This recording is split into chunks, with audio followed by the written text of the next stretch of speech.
How to describe this movie? I mean, it's part outlaw western, part comedy, part road movie. I would think that most people think that this is a modern day classic. But how is it as a Ridley Scott movie? Let's talk about Thelma and Louise.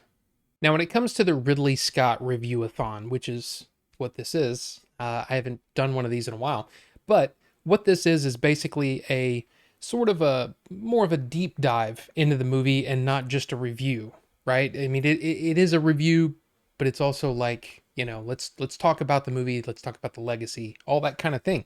And so I would assume that you've already seen this movie. If you haven't, I will say this: it's worth watching. It's 33 years old now, which is kind of crazy to think.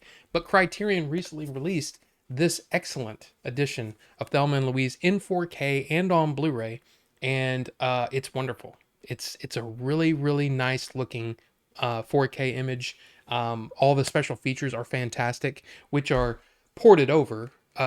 Well, there's new ones on here too. Just buy this. Don't worry about this. I had this already. But yeah, just buy this. It's really really good. And or watch it however you can find it. But I would say yeah, it's definitely worth a watch. It's a fun movie. It's got some dark themes. It's got some heavy themes, but overall I just really enjoy it. I think the characters are well realized. It's a beautiful looking movie. It's one of Ridley's best looking movies when it comes to, sort of a real life setting. It's just wonderful. So I would highly recommend it. Yes. So yeah, let's just talk about some of the things that I noticed watching the movie again, because I'd only seen the movie once, way back probably in the early 90s sometime. And I was in high school at that point. So yeah, I didn't remember a whole lot about the movie. So it was kind of like watching the movie for the first time. I mean, there were certain things that you know about this movie, right? Especially in the zeitgeist, right? The grabbing the hands and driving off the cliff. I mean, that's a thing, right? It's part of what made this movie special. But there's a character at the beginning that his name is Harlan, and he's the guy that tries to force relations with Thelma, and played by Gina Davis. And I recognized him. I was like, who is this guy? I got to look him up. Well, his name is Timothy Carhart, and he's this guy. So yeah, I'd seen Ghostbusters a million times. I mean, I don't know how many times. I can't tell you how many times I watched Ghostbusters, but I watched it a ton when I was a kid. So again, his face just really yeah. I was like, I know this guy. Who is it? There you go. It's the violinist guy from Ghostbusters. I didn't remember that Shooter McGavin himself, Christopher McDonald, was in this movie playing Thelma's husband, Daryl. It's a unique performance, especially for a Ridley Scott film. Like most of Ridley Scott's movies have a more serious tone. This one definitely leans into the almost cartoonish. Like the way that he plays Daryl is so funny, but it's also like I can't see a real person acting like this.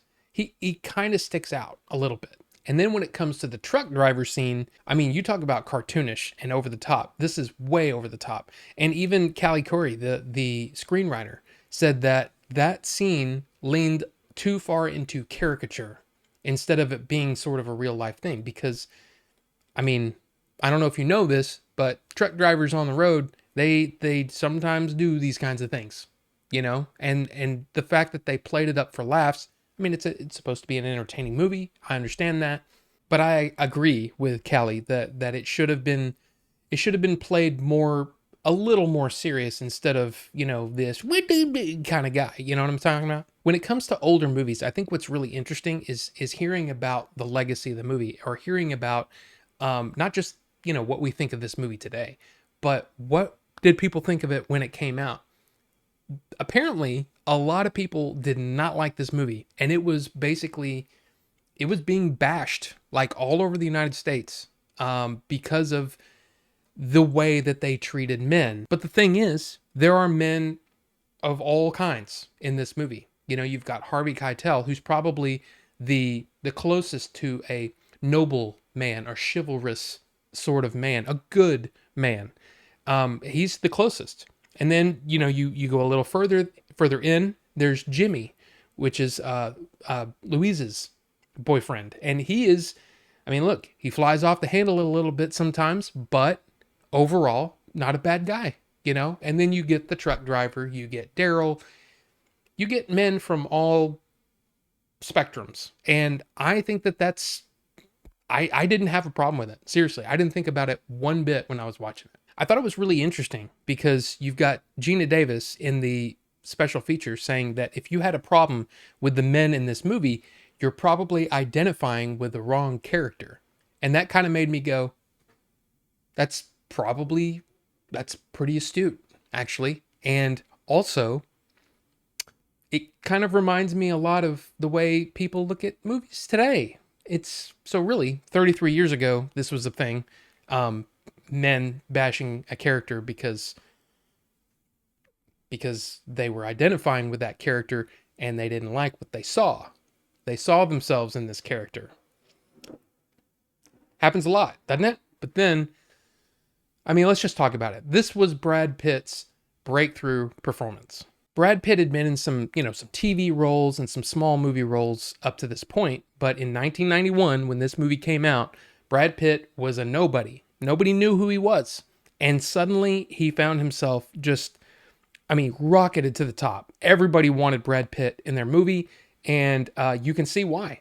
I mean, look at this guy. He looks like a freaking god, okay? But the thing is, on top of that, he had so much charisma, and he just killed it. He killed this role, and the way that Ridley shot him actually probably helped a ton, I mean, just it was a star-making performance, and it was really, really fun to, I guess, revisit that, because I hadn't seen this movie in probably 30 years. So it was really cool to see that kind of the beginning of his career. But the reason to watch this movie is because of Gina Davis, because of Susan Sarandon. Their performances are so complete.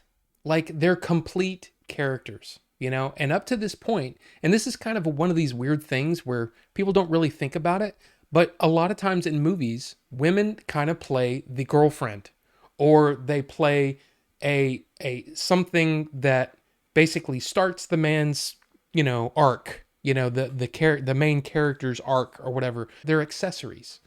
And the fact is, this was one of the first movies that really showed that women can be characters, fully realized, and have their own hopes, their own dreams, their own goals, and go on and have a really interesting, compelling, and satisfying story.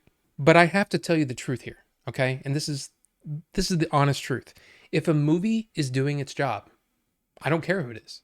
I don't care what race the character is. I don't care what sexual orientation the character is. I don't care what sex the character is. I really don't. If the movie's doing its job, I'm not thinking about any of that. I'm just in for the story. I'm with the characters. I identify with the characters. I can relate to them. And that's what is so great about this movie. This is traditionally, you've got the road movie, or the revenge movie, or the finding yourself movie. Typically, these are men in these roles. And this was a movie where women are in those roles. And I didn't think about that. I didn't think about how empowering that might be for some women that are in some situations that find themselves in similar situations as these characters. I mean, I think that's really, really cool. It's almost a side effect of the movie. And all of them will tell you that when they were making it, when Callie Curry was writing it, she wasn't thinking of it that way. She just was trying to make a movie, or trying to write a movie that she wanted to see. And she didn't think about the effect that this movie would have. I'm not going to go into super detail here, but if you've seen the movie, you know exactly what I'm talking about. There is a role reversal that happens in the movie where one character is basically almost the way that Ridley Scott put it in his commentary was that there was the mother role and there was the daughter role. And there was one that looked up to the other and followed the other. And then suddenly things happen in the movie and those roles switch, and they switch back and forth from time to time, which is kind of awesome. And it was really fun to almost, because I watched the movie 3 times yesterday. Okay, I watched the movie on its own, enjoyed it, wonderful. Then I watched both commentaries because I'm crazy like that. I love commentaries. Commentaries are one of my favorite things. So yeah, I watched the movie 3 times yesterday. So anyway, it was cool to see that role reversal happen and also pinpoint the I guess the catalyst, the things that make those things happen. It's so well realized and so realistic that I completely bought into it and didn't think about it the first time that I watched it. I was just along for the ride. Now let's talk about the Oscars, because you might say, well, nobody cares about the Oscars. Well, the thing is the Oscars are important, especially for people who work in the industry that might get a lot of attention for their work. And Callie Corey, this was her first screenplay, and she wanted to make it herself, but she didn't. She tried to get it made, but then it started making the rounds and people started responding to it. Apparently Jodie Foster and Michelle Pfeiffer were attached to this role, to those roles at the beginning. But yeah, she went on to win an Academy Award for best screenplay, best original screenplay, which is kind of nuts for your first time writing a screenplay. I think that's awesome. And there were more. Gina Davis and Susan Sarandon both got nominations for Best Actress. They lost to Jodie Foster for Silence of the Lambs, which, I mean, look, I can see that. I mean, Jodie Foster's performance is kind of crazy good. So I kind of agree with that. Best Director. Ridley was up for Best Director. He lost to Jonathan Demme for Silence of the Lambs. Then they were also up for Best Cinematography and Best Film Editing. And they both lost to JFK, which, let's be honest, the film editing for JFK is insane. And yeah, it made a lot of sense. But like I said, this is a big win for this movie, that best screenplay. I mean, that's awesome. And it's also really, it's rare that you get 2 lead actress nominations for the same movie. It's amazing. It was really kind of a groundbreaking movie that I didn't realize when I watched it. Also, another interesting little side note, Richard Donner was being considered to direct this movie, which I think he could have done a pretty good job. But the thing about Ridley is there's so many times, if you look through his filmography, there are so many movies where females are the leads.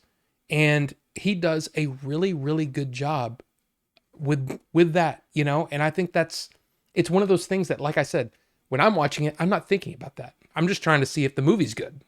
But in multiple cases, a female is the lead. And this once again proved that he's one of the best at just telling a good story with a female. That's really what it is. I mean, he even described it as, when they were shopping around the movie, they kept saying stuff like, well, it's just a couple of bitches in cars. And he's like, okay, well, you got to move on from that guy, because apparently he doesn't get it. So it's amazing how he treats it with such respect. And it was awesome. It was good. Now, just briefly, I do want to talk about a couple of the things that are on this disc. There is an hour-long documentary about the making of the movie. And of course, because it's Ridley Scott, you got Charles de Lauzirika doing it. I always tongue twist his name, but he is one of the best. Okay, when it comes to behind the scenes documentaries, Charles is one of the best. So yeah, a great documentary on the making of it. And then also there are the 2 commentaries, as I mentioned, Ridley Scott on one, and then you've got a Susan Sarandon, Gina Davis, and Callie, I always mispronounce her name, Callie Curry, I believe is how you say it, the screenwriter. Now that commentary sounds like it was pieced together from a bunch of different interviews. But yeah, it was, that was a really good one as well. This movie is beautiful. It's beautiful to watch. It's got some just insane vistas, but what I want to draw attention to is some of the simple scenes, like, for example, when Daryl is leaving for work, the way that this is shot, it's gorgeous. It looks insanely good. And it could have been just a simple scene of him getting in the car, but there's all this activity and it fills in the world and makes it feel more real. And it helps that it's also pretty funny.